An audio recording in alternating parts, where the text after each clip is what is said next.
that thou mayest have strength when thou goest on thy way. But he refused and said, I will not eat. But his servants together with the woman compelled him, and he hearkened unto their voice. So he arose from the earth and sat upon the bed.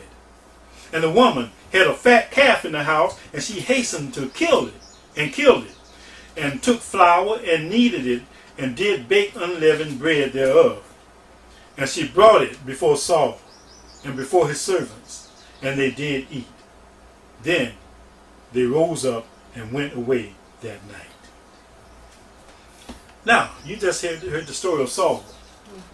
Saul was at one time a righteous man, but he turned wicked, didn't he? He slipped, he tripped, and he fell. How can we slip, trip, and fall? It's a good question, isn't it? How can we slip, trip, and fall? Well, let me tell you something. Wearing the wrong kind of shoes and walking on the wrong type of surface can cause you to slip. Are you listening to me? Are you with me? Slipping starts in the heart with a rebellious spirit that says to God, you don't tell me what to do. And warnings are ignored. Are you listening to me? Amen. Using a lamp or light while walking in a dark place will keep us from tripping over some of Satan's stumbling blocks. He's got those blocks. When we ignore warnings sent by God to and refuse to walk in the light that we have, then friends, we slip, we trip, and we fall. God sent a warning through his manservant, Moses, to tell us not to become one of them, nor go to witches or those with a familiar spirit. Saul went anyway. He went anyway. He ignored the warning. You're not telling me what to do. I'm going to do what I want to do. And he went anyway. And see, he should have been following the counsel. God had told him what to do. God said to utterly destroy everything that they got. If he had done that, he would have been okay. But he decided, no, I'm not going to do that.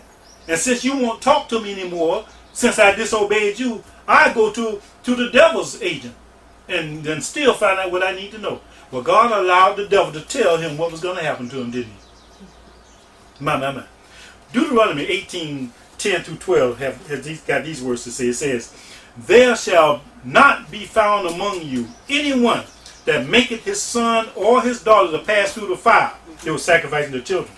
Or that useth divination, or an observer of times, or an enchanter, or a witch, or a charmer, or a consulter with familiar spirits, or a wizard, or a necromancer.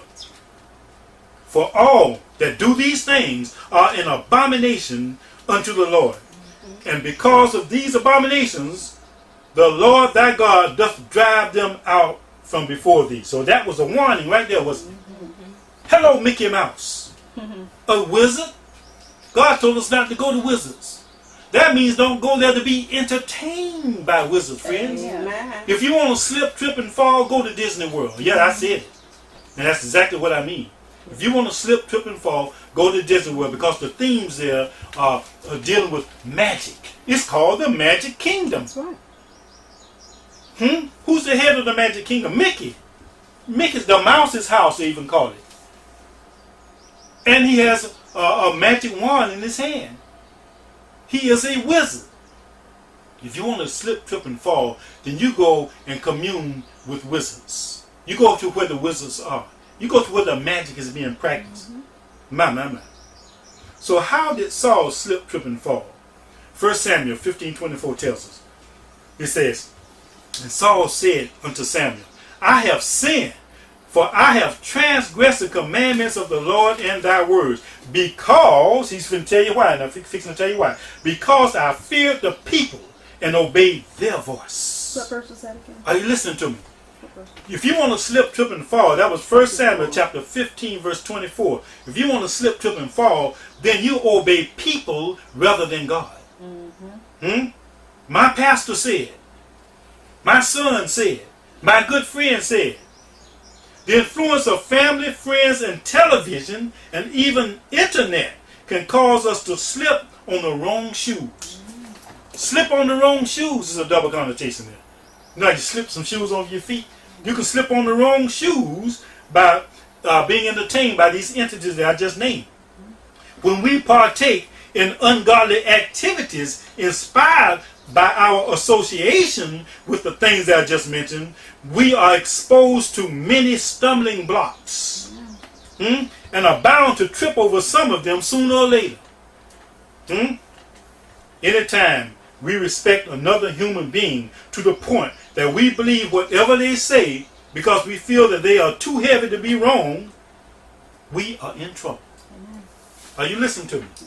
I'm telling you, there are people who fit into that category. They believe something that somebody said because they think that they've done enough studying, or they've done enough praying, or they're closest to the Lord enough that they can't be wrong. Then of course they know I must be wrong when I'm thinking of what the scriptures say. See, so when you can stand on the sure word of God, don't doubt it, friends. And if you got any doubts at all, go to the Lord and ask Him for the answer. He'll straighten it out. He will show you what the truth is, and He'll convince you. Nobody can convince you like God can. Man can convince you to your harm or to your good, but nobody can convince you like God can. God can convince you where there's no shadow of a doubt. There's not even a question left. Satan will place a stumbling block at every corner, and you have to make a decision. Because if we travel down the wrong road, Satan will put a stumbling block on every corner, and you'll make the wrong turn, friend. Because when you stumble, you turn in the wrong direction.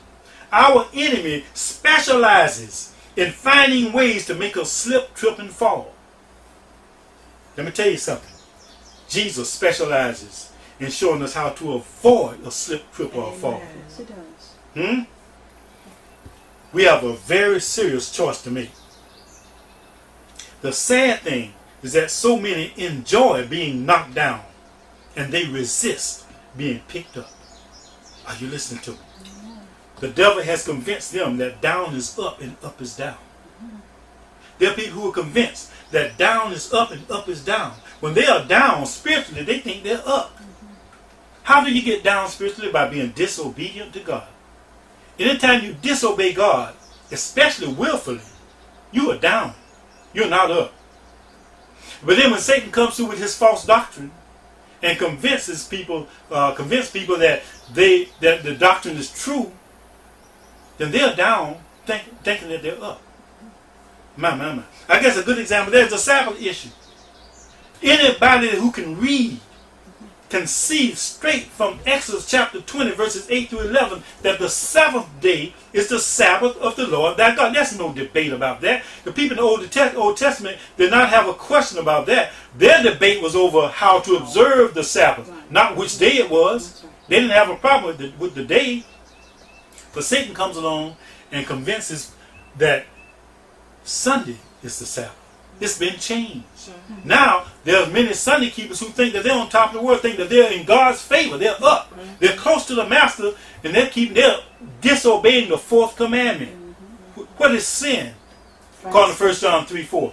Sin is a transgression of the law. So that means that Sabbath breaking is a transgression of the law. Now, if God changed the Sabbath from Saturday to Sunday, and it's okay for us to keep Sunday in place of Saturday, then this would mean, friends, that all of the people, right at the change now, let's say that today it changed, right?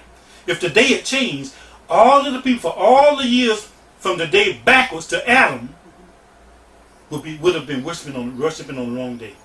Or if it changed, you can put it this way. If it changed, that means that all those who've been trained and conditioned since Adam's day to worship on the seventh day Sabbath, now all of a sudden it will be a sin for them to worship on it because Sunday is the new day.